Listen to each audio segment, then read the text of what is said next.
Our final speaker, because at SecKC we like colleges of all sizes, large colleges, small colleges, colleges in Columbia, junior colleges in Lawrence.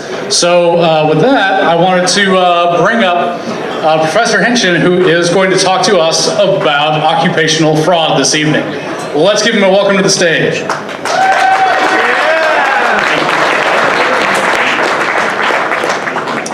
Well, I appreciate that, and I also wanted you all to know that I've got about 8 of my students here tonight, and they have told me that if they will get a business card from somebody, then they get extra 5 points tomorrow. So these guys up here are very, very hungry for business cards. I'm going to talk to you about something very different than what I've heard from the other 2 speakers tonight. I'm going to talk to you about fraud. I'm the president of the Kansas City ACFE, which is the Association of Certified Fraud Examiners, and our intent is to investigate fraud and try to prevent and detect it. We put out a study about every 18 to 24 months about fraud trends. The last study came out last October, and I'm going to talk to you about that.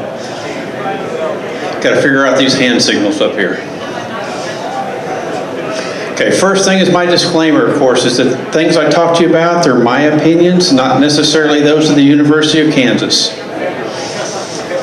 So what we'll talk about, what is fraud, the part that we're going to examine, what fraud losses and trends are, and then I put my abstract in the middle of my presentation, which I know is totally contrary to everything I've been taught for the last 40 years. Then we're going to talk about what we can do to prevent or detect fraud, and take questions and answers. I'll try not to keep moving my head.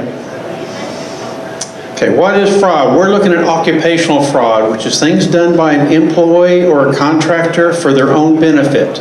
So what I'm excluding is those things we concentrate on a whole lot about people trying to attack from the outside, ransomware, things like that. I'm talking about that insider threat that is so bad.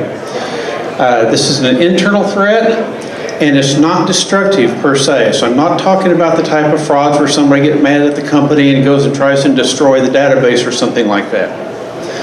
The losses in the study were $6.3 billion.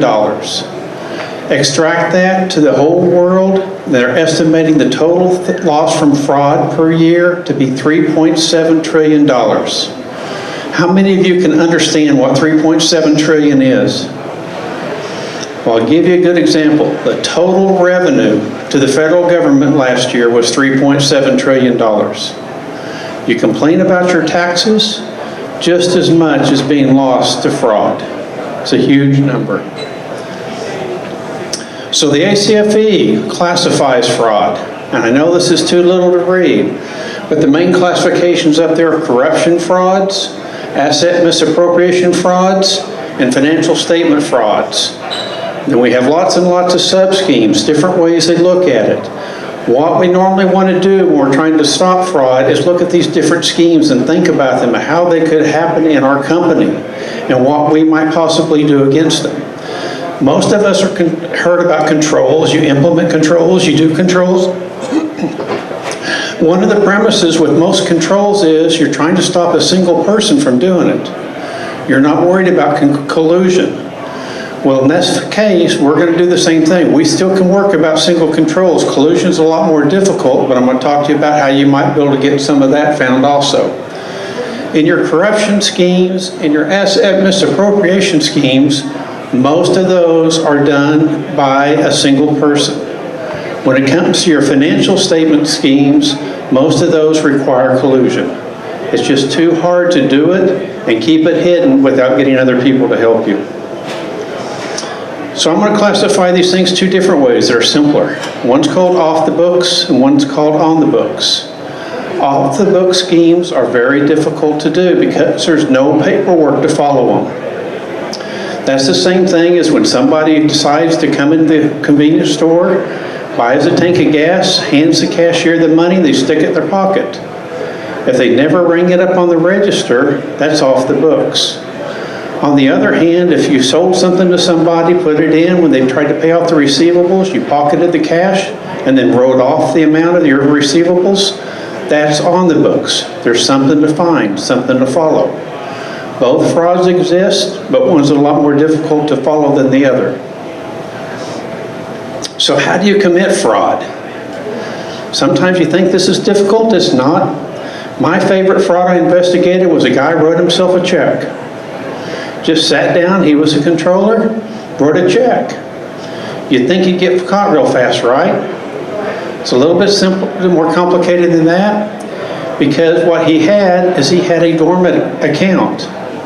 The company had no longer been using the account, but it had like $40,000 of outstanding checks in it that were probably never ever going to clear.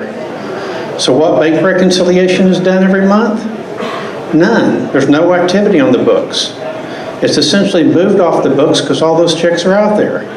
So he wrote himself a check for $5,000 and almost got away with it. Another common one is people cheat on their expense reports all the time. People will turn in a receipt one week with their meal ticket from a place like this, and then turn in the credit card receipt for the same meal on the next expense report. Or if you have that wonderful little thing that says, oh, we don't need a receipt if it's under $25, how many taxi fares did the people take that cost $24?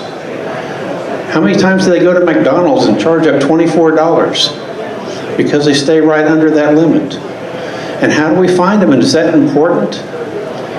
If somebody's stealing $24, something you're worried about and want to go chase down? And then the IT related one, something I hope fits this bill a little more, is what happens with the equipment you take out of service? We replace somebody's laptop every 3, 4, 5 years. Where does it go? The accounting department's written it off, it's fully depreciated. It's sitting in the IT room, taking up space, gathering dust. Did you properly sell it? Did you donate it? Or did your staff pick it up and walk out the door with it and sell it on eBay? Simple frauds. What gets a little more tough? Now, I'm talking normally to people in accounting departments and not IT like us, but why don't you have the company pay your bill? It's not that hard, really. The company already has a vendor set up like KCPL. Bring in your electric bill. Run it through the system. Do you know how many companies? Yes, we have approvals for things that we're purchasing, but things like utilities, there's no approvals required. It's a normal monthly bill. They just expense it. When it get a little more difficult, have the company buy your stuff. One fraud I worked on was the IT director. Whenever he wanted to buy stuff, he bought about 3 or 4 times what was necessary for the job. Nobody questioned him because he was the authority. Nobody knew what the stuff really was because they're not IT people. But he'd have it delivered. He'd put 3/4 of it in his trunk and sell it on eBay. The other 1/4 got put in there. Fraud's not that difficult. Then we get into a few of the tougher frauds. We got things like kickbacks and refunds. How hard is it for someone in IT who's controlling the spending to make sure that whoever he buys the stuff from, he gets 10% back into his own personal account, or gets a free vacation to Hawaii? Those things happen a lot more than we want. Kiting is another type of fraud that happens more in accounting, but essentially kiting says a check comes in and I want that money, so I take the money that goes to accounts receivable and I spend it. However, I happen to know that if I don't cover anything, that person who paid that money in is not going to be happy in the future, because in the future, they're going to get a statement that says they owe it, and they know they paid it. Well, I don't want that to happen, so I take the next customer's money and use it to pay off his accounts receivable, so he's not unhappy. And that leaves me another customer who's going to get unhappy in the future, plus any customers whose other money I took. But kiting is essentially taking the current payments on people and applying them to other people to continually keep hiding the money you're taking. Third category, ghost employees. The ghost employee is somebody who doesn't work for the company. We like to think, oh, that's not too tough because somebody has to get into our payroll system and they have to set this person up. And we've got controls to stop that. Somebody has to review it. But isn't a simpler type of ghost employee is find somebody who recently quit or was fired and hijack their account, go in and delete them to make them a current employee, and to change their direct deposit to an account that's yours. So rather than take something that's unusual and brand new employee nobody's heard of, use somebody whose name is known. It's not going to raise flags when it goes across. But ghost employees exist, very similar to fake vendors. Fake vendors are the same thing. We've gone in and we set up all these controls and said, we're not going to let you create a vendor that is new because we're going to have all these people look at it and make sure they exist. But why not find a vendor that already exists and just make a few modifications to make it yours? Find somebody that's not being used very much, i.e. we had a big seminar down in Las Vegas last year. We set up vendors to pay in Las Vegas. They're already set up in the system and we're not going back to Las Vegas for 3 years. So start running bills through that name. It happens more than you want to admit. And there's lots of other payroll schemes that can happen. We can sit there and decide to change somebody's salary. You can have some collusion with your boss to where your boss allows you to put extra time on your check that's not really your time. You didn't work it. And what's going to happen with all that? You split it with your boss. He gets half, you get half. How do you catch these things? There's lots of ways to do it. We can sit around and come up with different controls and different things to look at all day long, but you're still going to miss it. I like to relate this to trying to come up with the perfect bonus plan. How do I come up with the bonus plan with anybody to make sure that you do what's best for the company in the long run? Normally, whatever I put in there, you're going to do your work to get your bonus and not do your work to make the company in the best benefit. And the last category I have up here is financial statement fraud. This normally happens with collusion because I said before, one person is hard to do it and keep it covered. But a lot of times about this one is you get into this without realizing it. So what's going to happen here is we decide we don't have enough money. We don't have the profitability we need this quarter. So I come into the IT person and say, we got to do something different. We're running up too much expenses. What I'd like you to do is, we're capitalizing all the expenses of this new software over here. Why don't you take some of the people who are over there working on the help desk and charge them to this asset? That'll reduce our expenses this quarter, make us look better, and really not hurting anything. We're spending the same money either way. Doesn't sound like that terrible an idea. So you'd go ahead and do that. But then the next quarter, things haven't gotten any better. We're still short of money. So they come down there and ask you to do something more. They say, well, you know what? You've got your entire department here, all the networking people. Part of what they're doing is related to this new software we're developing. We need you to take all that cost and put it in there and say it's all capitalized assets. We're moving stuff out of expenses and onto our balance sheet to make things look better, when the reality is nothing is different. And if you start refusing, what happens? Well, I'm sorry, but last quarter you did this. How would you like that to go to the newspaper that found out that you were doing this last quarter? If you don't cooperate now, it's going to be exposed. Believe it or not, most fraudsters are more worried about publicity than they are about going to jail. They don't want their friends and family and people like that to know what they did. They're much more concerned about keeping it quiet. So this is a graphic from the chart about the distribution of dollar losses. And from this is a 3-year chart. I know you can't read it all from back there, but the frauds that were discovered that cost the companies on average of less than $200,000 was 55% of them. That sounds good, but that also means that 45% of them had losses of over $200,000. How many of you could like $200,000 in your budget to stop one fraud a year? It's an expensive thing. Those that were 12% or $200,000, 5%, $600,000. We get down to the end, and it's sort of misleading, but it talks about $1 million or more. For purposes of keeping anonymity in the report, losses were capped at $1 million.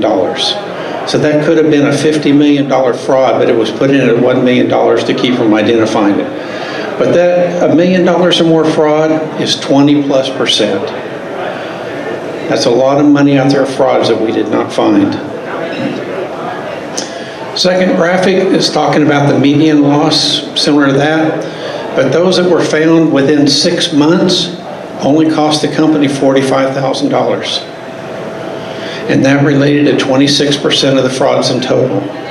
Those that lasted 7 to 12 months was $100,000. Continues to increase in those that lasted more than 5 years. I don't even need to say the amount. How did a fraud continue for 5 years and nobody detected it? But it cost on average, what is this, $850,000. And that, remember, that's capping those really big ones at $1 million. My point is, how do we let any fraud go that long without detection? So how did we detect these frauds? Wouldn't you like to think that IT played a big part in that? The number one way we found out about them was a tip. A disgruntled employee, a vendor, a customer. Sometimes it include law enforcement there, that's a separate one. But normally it's a tip from another employee, but sometimes a customer or vendor. That related to 40+% of our total identifications of fraud. What happened to all of our work? The second most prevalent answer up there was internal audit. And they found around 14 to 16% of the frauds over the 3-year period. Management review was the next caption. What happened to us in IT? We're second from the bottom. Our IT controls was the first detection method on 1.1% of the frauds. Now, when I first saw that, I was totally disgruntled, but you got to remember, that's fraud detection. That's not fraud prevention. And we don't have a figure on that. Excuse me. It's a whole lot harder to figure out how much fraud you prevented because there's no way to count it. But the fraud detection was 1.1%. The only thing that was better than IT was confession. And the confession is almost equal to us, where the person was so tired of doing the fraud that nobody was going to find, they just gave up and told us about it. Looking at the frauds of misappropriation of assets. One of the things here I want to point out is we can't find everything, because most of these on the right, where the dollar values are bigger, are things that are on the books, but there are a lot of frauds over here that are like cash register disbursement frauds, cash on hand frauds. Those are going to be off the book frauds and extremely hard to find. Another example here, makes you feel a little better, the IT controls.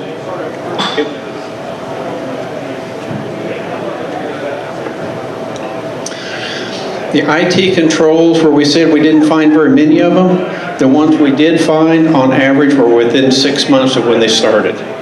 And so the cost of them was $150,000. The financial statement frauds are the ones on the very far end, and a lot of those were notified by police. Wouldn't it be nice, don't you feel good when police comes to your company to tell you that something's gone wrong, to tell you you've had that breach? So here's my abstract and why we're here tonight talking. $150,000 is a median loss to these frauds. That's $150,000 a year that you could be spending to prevent one single fraud in your company. And how do you find them? It's an old story. 1952, Donald Cressy came up with this fraud triangle. Almost every single fraud contains these 3 attributes. Pressure. What does a person need to get money? It could be simple. It could be health insurance. It could be a divorce. It could be gambling debts. But the person needs some reason to get money. The second thing is rationalization. You can't just steal from somebody without feeling like it's okay. But rationalization is still not that difficult. Rationalization could be, I should have got that promotion. I needed a bigger raise. You only gave me 2%. I should have had 5% of a raise. And then the third side of the triangle is opportunity. Does that person have the chance to do it? And that opportunity, we can stop some of that by making sure we secure things down to where they can't do it. But the people who commit the very biggest frauds are the most trusted people in the company. And they're trusted with the check signing, they're trusted with the wire transfers, they're trusted with approving the payrolls. The people who have been there, who are trusted, you're not going to be able to put controls and stop that stuff. Somebody has to do it. But what we're trying to look for is these three traits. And so many times you talk to people and say, oh, I knew something was wrong. I knew that guy couldn't afford those cars. Or that guy was always bringing in gifts every week and giving them to everybody. The information's right in front of us, but we're not awake enough to look at it, see it. So what do you look for? That's what we're going to talk about in the next slide. What do you look for to see these traits and what somebody's doing? The next thing is when to report it and how to report it. Do you have a hotline? The number one way we found this stuff out was by tip. Where do tips come from? Hotlines. Phone hotlines, web hotlines, any way you can do to get it. A lot of companies have hotlines and the employees don't even know it. Make it known and make them feel comfortable using it. Design those protection mechanisms and design detection mechanisms, because the sooner you find the fraud, the less it'll cost you. And the last thing is a culture. The culture in the company, which we can't change very well, matters a lot. If you see that the CEO, the CFO, the top people are not very ethical, you're going to have a hard time pushing this all the way down. Because if they don't care, the employees aren't going to care as much. So these are some of the red flags that you'll see. Does the presentation get sent out? Yes. Okay. Presentation will be available to you all so you can see them later. That first one is living beyond their means. These are red flags. It doesn't mean that person's committing fraud. But if you see somebody who's driving cars not normal for what you expect their payroll to be, take a look at it. If they move into a house where they can't do it, if they're constantly taking big expensive vacations, look at it. Doesn't mean that their spouse doesn't make a lot of money, doesn't mean that they just inherited a lot of money, but it's something to look at for investigation. The second item is financial difficulties. Water cooler talk. Who's struggling, getting a divorce, has big medical bills, can't afford their daughter's wedding, anything like that. Look at it. Unusually close associations with a vendor. Sounds unusual, but when you go through their expense reports, if you're taking a vendor to lunch and you're buying the lunch, something's wrong. The vendor should be buying your customer's lunch. If you're buying the vendor's lunch, is there a kickback involved? And it goes on and on. Different things up here, complained about inadequate pay, but these are all the red flags you should consider with people. As part of its water cooler talk, what can we do in IT? Review of emails. Did that say no red flags is a red flag? Right in the middle? No behavioral. Yeah. Right in the middle says 8.8% of the cases, there was no behavioral red flag identified. Okay. Look at emails, and this is controversial because we got a lot of privacy concerns, but there may be ways to go through the email and look at the words and the tones and try to match them to the triangle, those behavioral traits, and say if somebody's got emails that they're talking about money problems, if somebody got emails where they're talking about giving gifts to certain vendors or whatever, that might raise flags without actually reading the email personally and violating some privacy concerns. But we need to consider emails and the electronic text messages within the companies, the same type of thing. Look at network logs. When are people transferring data? If you look and you've got employees who are transferring large amounts of data overnight, what are they sending out? Look at their internet browser usage. Are they checking their bank statement every day?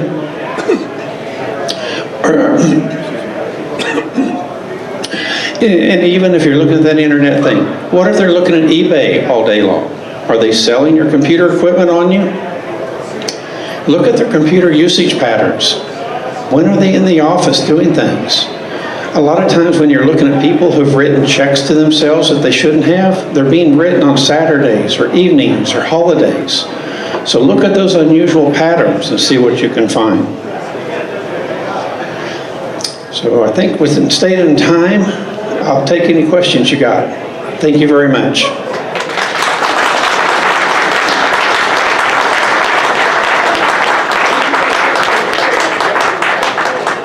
Right back behind, Derek. Yeah, I have a question about what might classify as fraud. So like, say it's a smaller company and the people, the big bosses there are kind of the owners of the company. Would that, like, at what point would that be fraud, what they're entitled to do or not? Interesting question. A lot of it depends on what you're where you're going with it. But there's things like I've seen companies that very deliberately understate their inventory, which means if they understate their inventory, they're understating their income at the same time. And to do that, what are they doing? They're committing tax fraud. If they go the other way, if they're deliberately overstating their inventory and therefore overstating their income, what are they doing? They're probably committing fraud with the bank to show that they have assets and income that they don't have to support their loans.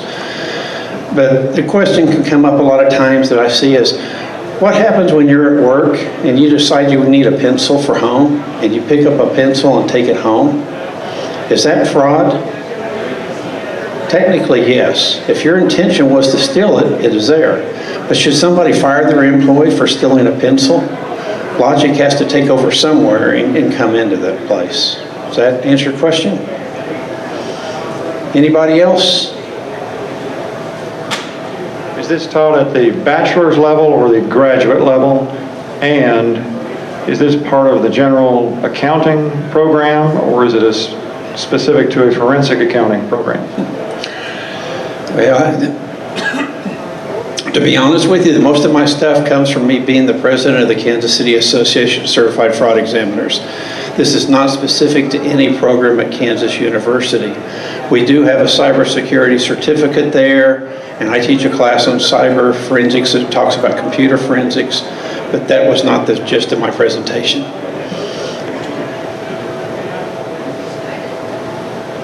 I recall a few years ago during the last economic downturn that there was a generalized trend up in fraud within businesses. Has that tailed off a little bit, or have we seen a little bit of an uptick that might be a leading indicator of other things? Based on the last 3-year studies by the ACFE, it is maintained fairly flat.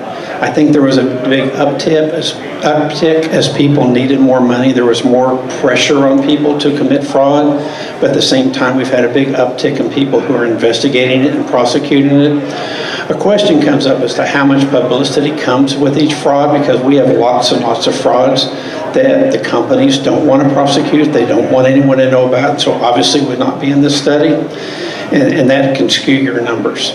But as far as if you look at the 3 studies that cover about a 5-year period, the percentages haven't changed hardly at all.